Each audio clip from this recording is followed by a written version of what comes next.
Welcome to this episode of Talking Transformation, an Australian Transformation and Turnaround Association initiative. We hope you enjoy the varied conversations and experiences shared by our industry transformation and turnaround leaders. If you'd like to know more about AusTTA, you can visit our website at austtta.org. I'm the series host, Jackie O'Dowd. Today I'm talking with Craig Armour. Craig has been a consultant and technologist for over 20 years. He's worked with a wide range of clients from across the globe, supporting transformation, technology and innovation programs. He's worked at companies such as Sun Microsystems, IBM and Telstra. With a bachelor's degree in applied and computational mathematics, he's got a specific edge in his ability to find solutions to complex problems. Craig is going to share with us some of his experience in defining and developing new approaches to business, technology and stakeholder management. Craig is currently head of business engineering at the newly formed startup Exception, and he's been leading the development of the economic and innovation frameworks that underpin their products. So Craig, welcome to Talking Transformation. Hi, Jackie. Good to be good to be here virtually, at least. For everyone. Yes. So tell us, what do you see as stakeholder engagement, and why is it important, especially to transformation and turnaround projects, in your view? I mean, so quite simply, stakeholders are important because they're the people that we're creating value for. So, in the context of, it doesn't matter whether or not it's an external or an internal stakeholder. In the context of a transformation program of any description, we're trying to make changes that help to create value for our stakeholders. So if we're not bringing them along with that journey or showing how what we're doing is going to add value to those stakeholders, then they're not necessarily going to buy into it in any way, shape, or form. So yeah, I mean, it's quite simple. Our stakeholders are the people we, give value to. So yeah, they're incredibly important. So in simple terms, how do we identify stakeholders? Who are they? Well, I mean, stakeholders are essentially anybody that's impacted by what we're doing. So, so no matter what what it is you're doing, there's always somebody that's kind of impacted by your actions. So it's kind of the first sort of step in understanding who our stakeholders are is actually to look at, well, what is it that we're doing? What is the problem that we're solving? What is the impacts that we're having to our greater society, essentially? And a lot of people tend to miss their stakeholders. They tend to focus on, they get blinkers on, essentially. So they look at, maybe they're looking at their customers, or they're looking at their shareholders, or one of those, a particular category of stakeholder. When in reality is that stakeholders sit all around us. And they can be sometimes multiple steps away from us. So, a customer may have maybe a direct stakeholder for us, but the customer's family is also a stakeholder for us. So, or our employees' family are a stakeholder to a company. So understanding that essentially that web, that fabric as it moves out away from us of, what is the problem that we're solving, or what is it that we're doing, and how does it impact not just the people that are directly connected to us, but also that wider community, essentially, that are also connected to the stakeholders of our stakeholders. Yeah. And it is a very tangled sort of web, isn't it, that we weave with stakeholder engagement. And talking about engagement, everybody focuses on that piece, the communication piece. But do you think we don't put enough emphasis on developing stakeholders and the stakeholder process and maintaining that? Yeah, I think, fundamentally, a lot of people have troubles putting themselves in other people's shoes. So, we often, when it comes to relating to a particular stakeholder, we focus on what we think how we're going to communicate what we want to them, rather than sitting there going, well, what is this person? Who is this person? What are their specific needs? How are they responding to? How are they likely to respond to our communications? And or even whatever it is that whatever transformation program we're going through. So it's I think a lot of people, again, if they don't put themselves into that shoe, they kind of miss into those other people's shoes. They kind of miss that opportunity of who are our stakeholders and what do they actually need. If they also don't sort of think about, well, who else are our stakeholders? We've been dealing with this one particular person all the time, and that's kind of great. But if we do something different, or we start talking to another person, would our results be different? Would we get more customers? Would we get better employee engagement? Would we get better partner engagement just by talking to someone slightly different? So there's a strategic element. I guess I'm biased in this matter, but there's a strategic element to those stakeholders. It's not just, okay, well, here's our stakeholders, here's who we are dealing with, and here's how we're going to communicate with them. It's even wider than that. Is like, well, who are our stakeholders? Are they who they think they are? Just because they're the most vocal people that we talk to all the time. So when you work with organisations, do you find that there's a general gap in an understanding of who their stakeholders actually are? Well, it's even more, I would say it's even more primitive than that. So a lot of the times, when we start dealing with organisations, there's a gap in understanding the problem that they're solving or the impact that they're having. And so that often leads to a misunderstanding about their stakeholders, because they think their impact or they think the problem that they're solving is one thing, but in reality it's slightly different. So they've instantly excluded people who are actually impacted by their business, just because they haven't necessarily thought completely around what the problem is that they're solving in the first place.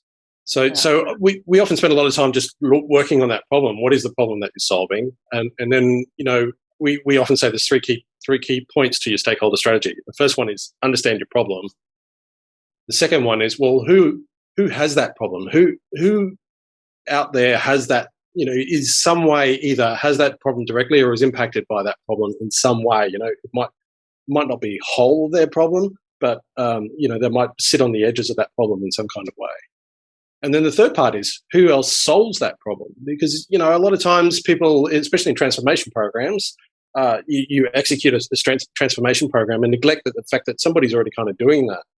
And in that process, you put people's noses out of joint, essentially, because you've forgotten that, actually, Joe over here is already kind of providing that process. So if we exclude him from that, and he's an influencer in that process, then the transformation is likely to fail, because Joe's going to get his nose out of joint, even if Joe thinks it would have been a good idea, just by virtue of having necessarily engaged. Yeah. So when you're thinking through, if we're saying it's there needs to be a strategic approach to it, do we need to think about the different levels of engagement and what practices we can deploy to make sure we get that engagement level and inclusion level right? Yeah, absolutely. And again, it's in a lot of cases we tend to put the oil on the squeaky wheel, right? So we look at our stakeholders from a we'll often say, well, this person's really vocal, so I'm going to just deal with whatever issues they has. And in politics they kind of call it the silent majority, but I kind of hate that term. There's a lot of people out there that are quite influential, that are quite quiet, that might just sit there churning away, and you haven't necessarily engaged them in the kind of way, but because they're not vocal, you haven't necessarily identified that person directly. So I guess if I may, I'll just share a screenshot. So we use a technique called persona value mapping for stakeholder engagement. So, again, starting with that problem, and then we just start to map, well, who's connected out there? Who are all those stakeholders associated with the problem, and start to develop the map around, who's connected to what and what not. So, and each one of these connections, each one of these lines is essentially an opportunity for us to create value. And then the question becomes, from a strategic point of view, do we want to be part of that connection or not? So in this particular case, there's a stakeholder over here on the left here, on the right here, sorry. Let me see if I can even just draw around that. There's a stakeholder over here. So this is an actual customer stakeholder, customer map. So, and I've just kind of anonymized it so that it doesn't look that, doesn't show the customer's details, but we don't know who it is. But, in this particular case, this stakeholder over here was actually incredibly important to our customers' strategy.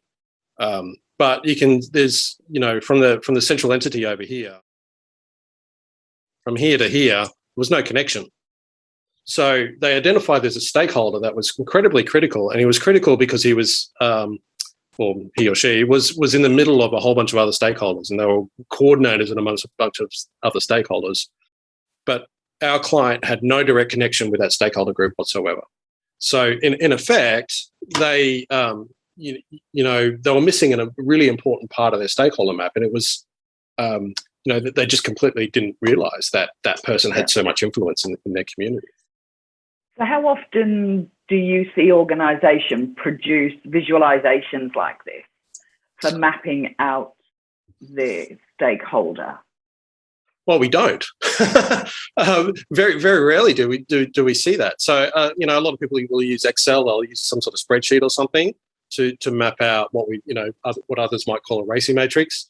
But even from a racing matrix, I've been talking to someone just recently, and I said, "Well, you need a racing matrix." And their first response was, "What?" What's that? So, what's a racing matrix? Well, it's just map out your stakeholders and figure out what the different roles and responsibilities are. And even just that was like, oh, wow, that would be a really great idea. So, what we, and again, we're a little bit biased, but when we go in and do these kinds of things, a lot of the cases, our clients haven't actually even seen something like this done before. So, and it was important for us to try and make it as simple as possible for that exact reason. So we did try not to be too complicated about it, but it's incredibly powerful, right? So, we can sit in a cafe and over a cup of coffee and actually map out a customer's ecosystem or stakeholder network, and find opportunities that they haven't considered before just by, making it more visual. Yeah. So if you're mapping it out on a napkin in a cafe, or whether you're doing it on a whiteboard or you're using some sort of computer software to model things out to do that visualization, is there a core to what good stakeholder modelling and engagement actually looks like? Well, I guess there's kind of two different things. Like, what does maybe let's break the question up into two. There's what does good stakeholder modelling look like versus what does good stakeholder management look like? And I think well, let's go back to the first one, because the second one, because that drives the first one. So, there's some really obvious examples of bad stakeholder management. People see it all the time. I just happened to find one example, and we can talk about some more recent examples as well. And that was if I may share this again, was the Bob Brown's convoy for the Stop Adani mine convoy that went up to northern Queensland. Now, no matter where you kind of sit on on the political spectrum, or how you whether or not you think Bob Brown was right or not, he wasn't met favourably when he got to Queensland, and so rather than it being a strong uniting factor in sort of driving popularity around, we're going to stop Adani mine and we're going to lead up to the federal election, it actually had the opposite effect, where even people that were kind of sitting on the fence about the mine didn't like the idea of somebody from Melbourne or Sydney coming up and telling them you need to change completely your way of life.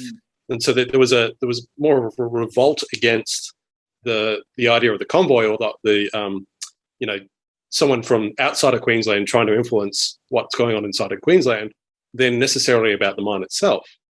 So you would think a politician like Bob Brown would be a little bit more savvy in these kinds of things, but it's very, very clear that he was, had a bit of a tin ear, or a bit of deaf ear about what would actually happen as he went up through Queensland. So that's all. That's kind of a really good example of bad, bad stakeholder management. He just didn't really think. He didn't sit there and go, well, how are these people going to react when I arrive? Are they going to be open arms and go, yeah, totally, destroy my way of life, it'll be great? But they didn't necessarily. He obviously didn't necessarily think it through. The result was the opposite of what he was trying to achieve. Conversely, there's companies like Patagonia, and I use Patagonia as an example. It's one of the more popular case examples of really great stakeholder management, and it's big. And part of it's all, is around the fact that they're more of a purpose-driven brand. So they have a very, very strong purpose around the environment, and their whole brand is around, supporting the environment. And so the people that they engage into their company are outdoors people who are also probably strong about the environment. So they've got a very, very strong relationship, or very strong mutual bond between their customers and their purpose. And the result is that they're actually quite profitable. So, there's that, because you have that binding element between, the customer's purpose and the company's purpose. And when they come together, it results in the client or the customer being willing to pay more for products because they believe in the purpose of the brand. So when you get that buy-in, it can have quite a significant impact to I guess the performance of your business. Now, more recently, we've seen a lot of really great examples in the COVID situation of really good stakeholder and really bad stakeholder management. And some states have been extremely good in taking their constituents along for the journey, and some states probably not. If you look at all the protests that have been having in Melbourne, which are quite, the sustained protests. Sustained protests. They've been going on and on and on. They've been quite large. They've developed a momentum in themselves. That probably suggests that the stakeholder management there hasn't been quite so good. Whereas a lot of those, Sydney, for example, has had very similar policies to Melbourne, and very similar challenges. Yet a lot of those kind of that protests, the anti-lockdown protests have fizzled by comparison. So there's lots of different things going on there. Sydney hasn't been locked up for 200 years. There's 200 days. But there's still that, you can see that there's difference in stakeholder engagement between the two states, and even WA, where Mark McGowan is incredibly popular right now for his policies on. So he's obviously done quite well in his stakeholder engagement. Yeah, that's going to be interesting to see how that changes over time as the country starts to open up, and what Western Australia actually does. But you're right. There are different ways of handling all of these things, and there's good ways and there's not so good ways. But I think one of the things that I like about your approach is that you look really at 4 stakeholder needs. So, and some of this you mentioned in the Bob Brown example, where we've got a need, we've got a pain or a problem we're trying to solve. Everybody wants to gain something. We want to look at people, understand people or organizational habits. So can you break that down a little bit for us, and why you think that's important? Yeah, absolutely. So, it's called Jobs to be Done. So, it's actually Jobs to be Done is a framework developed by a guy called Clayton Christensen, who unfortunately passed away last year. But so Clayton Christensen is known for his theories on disruptive innovation, essentially. And one of the frameworks, the Jobs to be Done framework, was something that really came out of that whole concept. Is that what is the jobs to be done? So when we're looking at somebody's a particular customer or a particular sort of stakeholder, is they will have a set of jobs that they need to get solved, and you as the company or the employer play a role in solving those jobs. So, for example, an employee will have a need for money. They will have a need for social interactions. They will have concerns around their job stability, or they might have some concerns at home about the family or whatever's going on in those spaces. They'll also have a habit, whether or not it's going to the office or staying, being topical, working from home at the moment. So the working from home is an established habit now for a lot of employees. And so to change that means that we'll have to change their habits. And so we can start to look at a stakeholder and start to look at, well, what are those four elements of, what are the problems that they're having at the moment? What are the benefits that they're looking to realize, or the gains? What are they really concerned about? And what are they doing at the moment to solve some of these problems? And it's kind of putting yourself in that other person's shoes. So, if you just stand in the other person's shoes in front of the whiteboard and start to write them down and go, well, I think this person's probably got this kind of problem, or they might be scared about this. And then that becomes really quite powerful, because you can do a couple of things. One is you can then go off and try and validate those assumptions. So just map them out. Okay, we think that this might be the case. You're effectively creating a hypothesis. So you go out and then run some experiments, whether it's a survey or you go and do some interviews to say, we think that you might be concerned about this. Is that the case or not? And they might come back and say, well, no, that's not the case. Or they go, yeah, absolutely, we're really concerned about losing our job in a climatic market, or the health of our family, or whatever it is that they're concerned about. And then that can shape your strategy.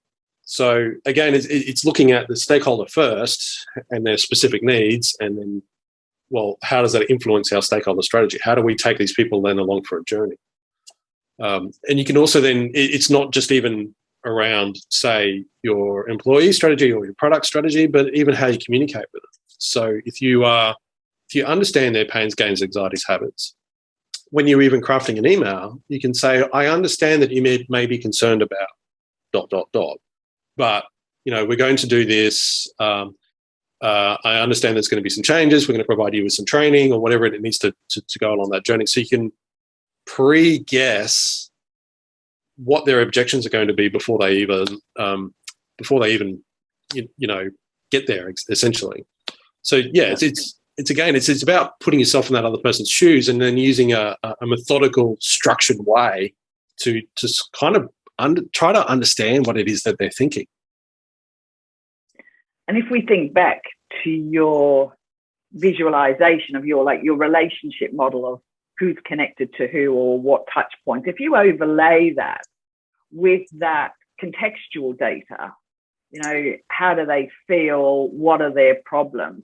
That can be really, really powerful to help you make decisions. And if you are trying to drive some, let's say, lasting, sustainable change, then that can help you do that. It can help you de-risk it. Yeah, absolutely. So, I guess so I'll just share this again. So, but that's okay. So essentially, we talked about specific stakeholders.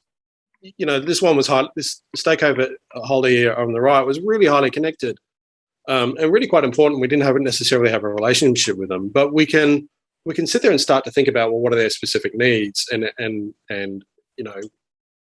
start to look at those needs. Equally, we can just go around to all the stakeholders and start to map their needs, their pains, gains, their anxieties, habits. And so we'll start to see a couple of different things. The first one is that we'll start to see common needs.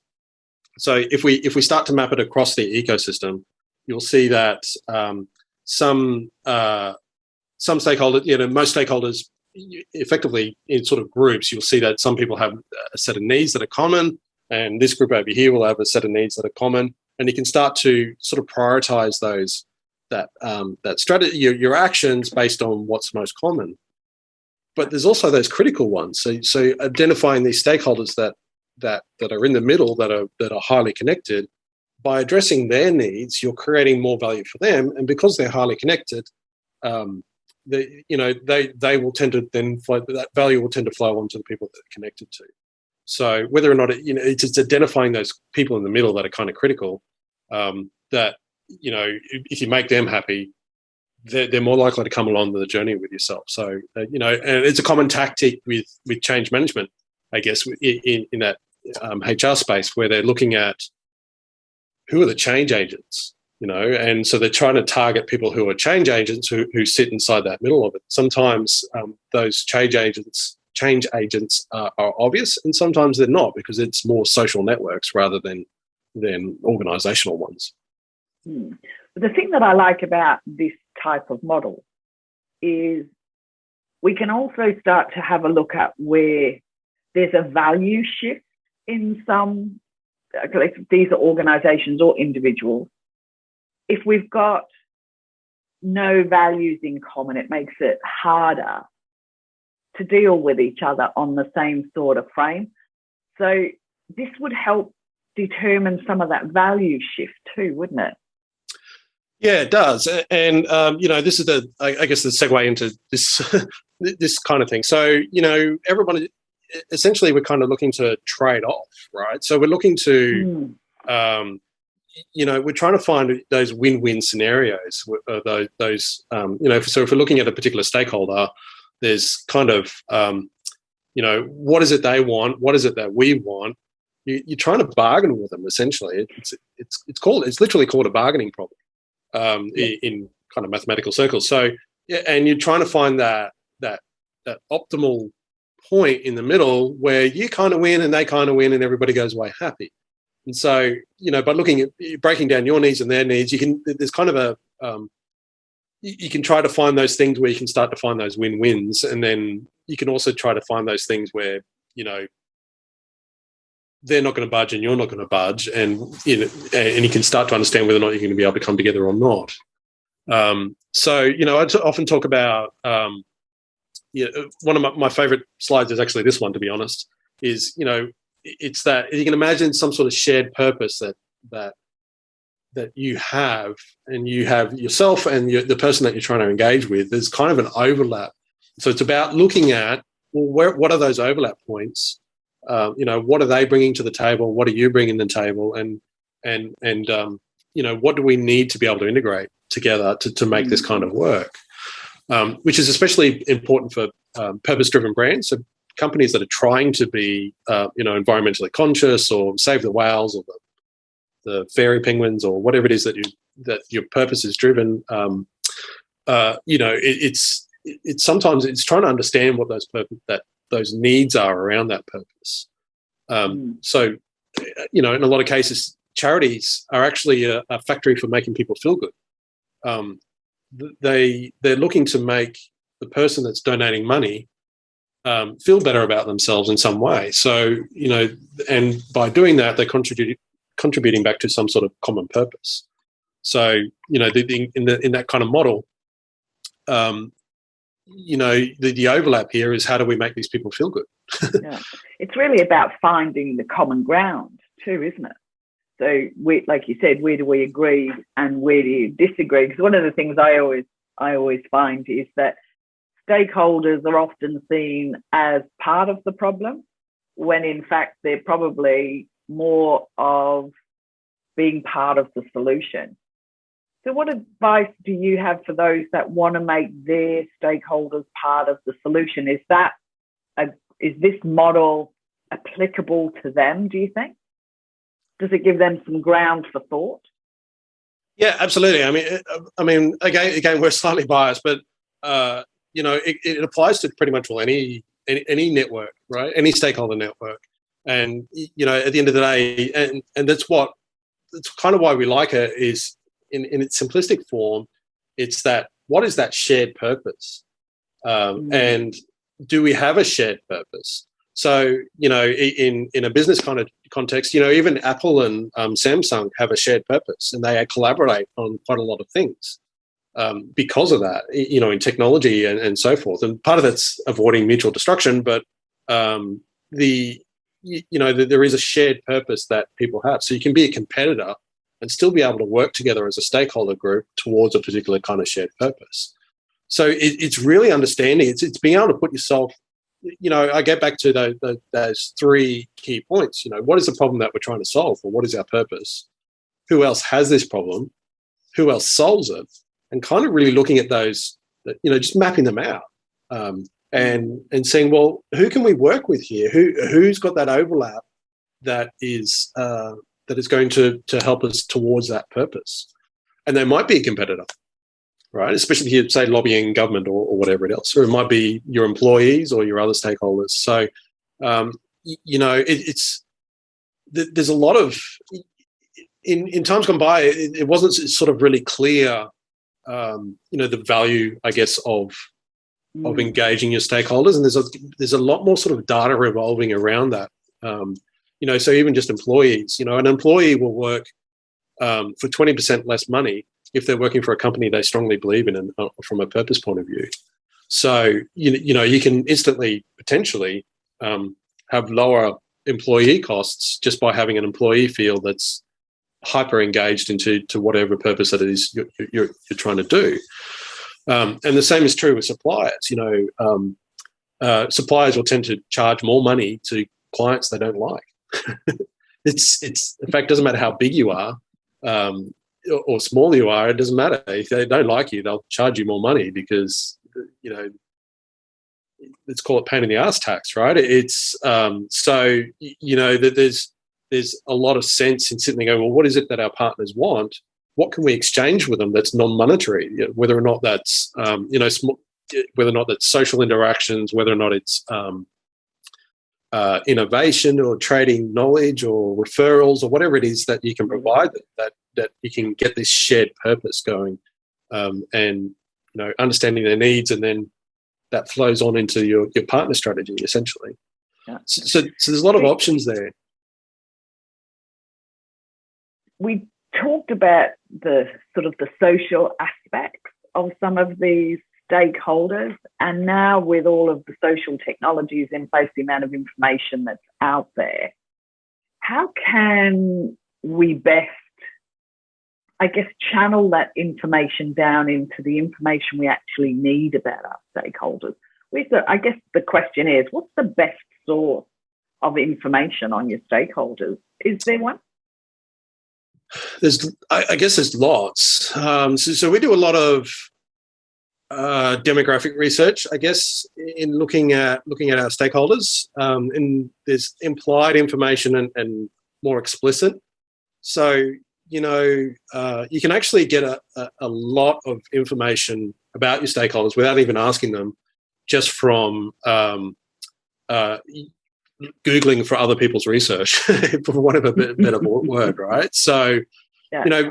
Just about every, there's, for just about any demographic of customer, for example, there's somebody that's produced some sort of report or some sort of research report into some of their pains, their concerns, and so forth. So they're often a really good starting point for those sorts of things. Then, and the same with things like employees. So employee experience is an emerging field, and there's a lot of research going on in employee experience about what it is they're actually wanting out of their jobs. And, for flexibility, spending time with their family, social interactions at work are actually often more important than things like salary.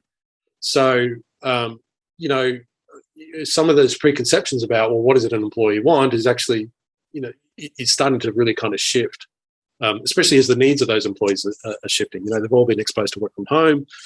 They all like the taste of it. What does that mean for our company moving forward? So you can get a lot of that kind of information. You could, in theory, get a lot of information. It's much harder. You can get specific information about people if it's publicly available, but it's actually much harder to get demographic data from social networks than you might think. So you're kind of more looking at more specific research, doing surveys, all those sorts of things, that interviews. So our process is literally that. We do some broad, high level exploratory research, and then we focus on making some, mapping it out, getting some assumptions about what we think is going on, and then we go and do some more explicit research, whether it's surveys or interviews, and just try to narrow that it down into the specific needs of each stakeholder group. Yeah. So do you see that this stakeholder engagement, and I'll add management onto that, because it's a managed process, isn't it? It's an activity that we all do. Do you see that is now being considered as an efficiency and effectiveness gain through an organisation, so they make sure that it is the process they have in place is continuous, it is sustainable, and it is driving value to the business? I guess that's, I mean, you don't do anything in business unless it's driving value, right? So it's you would really hope not. Well, in theory, right? There's kind of a nice, fun thing where a lot of people do things that don't drive value, but which I could go to in another context. But yeah, look, I think, you know, I used to talk about, you know, when you're looking at is how this action affects business. You know, you're sort of adding to the top, reducing off the bottom, and expanding out the sides, right? So a little bit on the top, a little bit. So you're trying to take your pie and try to just make it, stretch it out a little bit more. So stakeholder strategy kind of has to sit in that context. Is, well, how can I generate more revenue? How can I reduce my costs? And how can I get more customers? How can I open up marketplaces? All those kinds of things, right? So that stakeholder strategy then sort of breaks down into all different circles, right? You've got your partner strategy, you've got your supplier strategy, your employee strategy, your customer strategy, all those kind of things, so it's kind of sitting out, and it's the same process in each one of those things. It's like, well, what's the needs of our partners? What do they need? What are they looking for? Are they looking for more revenue? Are they looking for intellectual property share? You know, what about our employees? You know, so it's looking at those different stakeholder groups in a different kind of way, and just seeing how it's going to drive. Again, coming back to that common purpose. You know, what is it that we want of our employees, our partners? Well, we want more product for less money, ultimately. So, what else can we trade off with our partner network in order to be able to achieve that? Going off, addressing that, finding their needs, and then experimenting, essentially. Does this work or does it not? So I do see it as a a couple of things. One is it can get very complicated, and you can see from the diagrams that we do, it can get extremely complicated extremely quickly. So it's important to try and simplify it as much as possible, just to focus on groups and targets, and then try and drill down into particular areas. So if it's, okay, well, our partners generally have this, well, let's look at what different partners, let's break that down a little bit more and then keep going on to it. The second one is it's an iterative process, because you are kind of trying to find a balance, a bargaining. You're trying to bargain with them against, and as most people know, when you're trying to bargain with someone, it's kind of to and fro a little bit. Did this work? Did it not? And it's also shifting, right? So people, like employees' needs change. They become more family. You know, the dynamics of families have changed. All those sorts of things. So you need to continuously go out and go, are our assumptions about our stakeholders still correct? And just revalidate those assumptions. So are you seeing that organisations are treating it as an ongoing process, or do they take it as more time-based or initiative-based? From the conversation we've had, I'm leaning more to it needs to be a continual state. But is that the way it actually happens? So in the context of, I guess, in the context of transformation, it's, you know, if you're talking about a once-off transformation, which isn't necessarily always the case, but, you know, I guess when we're working with clients, at least, we're trying to make a decision at a point in time. So for us, it's coming in and going, well, let's just reassess your assumptions about stakeholders and your engagement, how that, you know, where value is coming from. So we engage them as kind of a once-off. We're doing kind of a once-off stakeholder review. I would see that the companies that do really well are very good at responding to changes to their ecosystem. and identifying different changes and needs and so forth. And we see most of our clients don't even have a process for doing that. They don't know where to look to see changes in their market or their ecosystem, and they don't actually have a process. Even if they did know where to look, they don't have a process to be able to I guess capture that data and move forward. Yeah. So from I guess from our point of view, most people don't have a process to react proactively to changes in their stakeholders, and so they're acting reactively. If their stakeholders don't like them anymore, they're going, and they go into damage control rather than necessarily anticipating that something might go wrong. I'm working on a large project at the minute, and it's got a lot of stakeholder management in it. There are a lot of players. One of the observations that I've made is people complain about stakeholders, various roles, activities, businesses, internal, external, that sort of thing.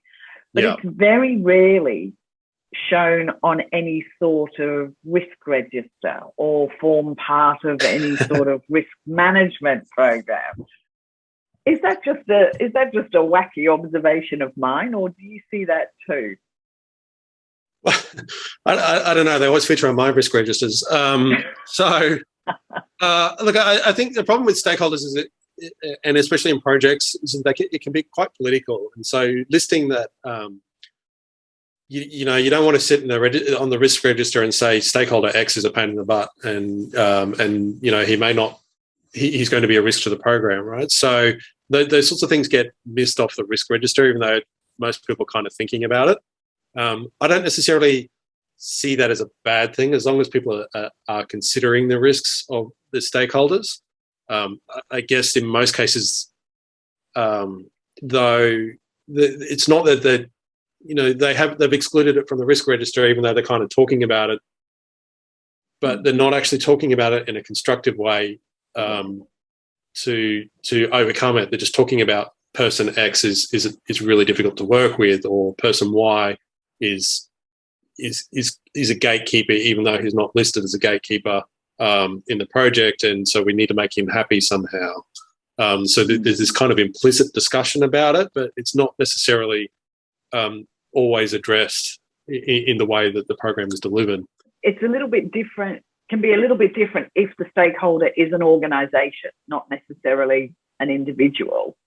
And especially if that organisation is going through transformation or a turnaround, it's got some sort of element of change in it. It's just having visibility and knowing that somebody, a partner or a client or a key supplier, their business is changing too. And so therefore they're a key stakeholder in our environment. So we need to make sure that our management plan and our visibility of the risk, if there is any, and there's probably a massive upside as well, but just that risk is considered from a stakeholder perspective. Yeah. So, I kind of say that at the end of the day, business is still an interaction between people, right? So even if it's a company, there's a company and it's got its amorphous needs, and then there's the individuals that you're interacting with in that company that have got their specific needs in that context as well. So, I had a friend from a vendor that when I was managing vendors, and he would say that they were drilled into, even though you're trying to address the needs of the company, really understand what it is that the person's going through or what it is that they need. And address those needs, because if you make him happy, then they're more inclined to make decisions in your favour. So there's kind of, it's one thing to look at a company, at your partner or your business or your other organisation, that how they're evolving and how the impacts are going on there. But then it's also, don't forget, it's still an interaction between people. I think the other thing is that a lot of people get stuck on managing risks through contract, through legal terms, and I guess my experience is if that relationship with your stakeholder has gotten to the stage where you're pulling the contract out, it's too late. The contractual, and contractual obligations can be extremely hard to enforce. It's just because it's written in a contract doesn't mean that you can actually ever enforce it. It's just you're still sort of kind of relying on that relationship with the person to do the right thing. If it's a $10,000 engagement, then and they don't deliver it, then getting a lawyer is going to cost you more than $10,000 to get it sorted, sort of thing. So what is what is the worth of that paper? And it's ultimately not a lot. So it's really important to sort of understand those interactions at both a people and organisation level, and not just kind of rely on things like contractual agreements in order to get what needs done. Yeah.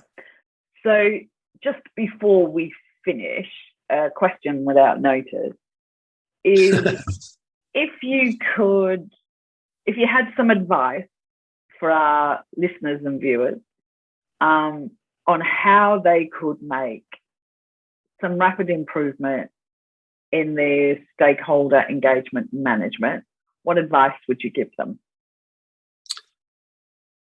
It really comes down to putting yourself in the other people's shoes. So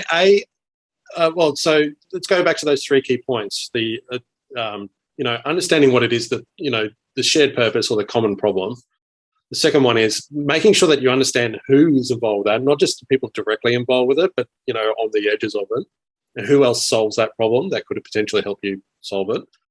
And then putting yourself in their shoes, and that's actually something really, really hard for people to do. It's putting yourself, ignoring all your specifics for the moment, and go and stand in the other person's shoes and say, what is it that they're concerned about? What is it that they really want? What are they trying to achieve here?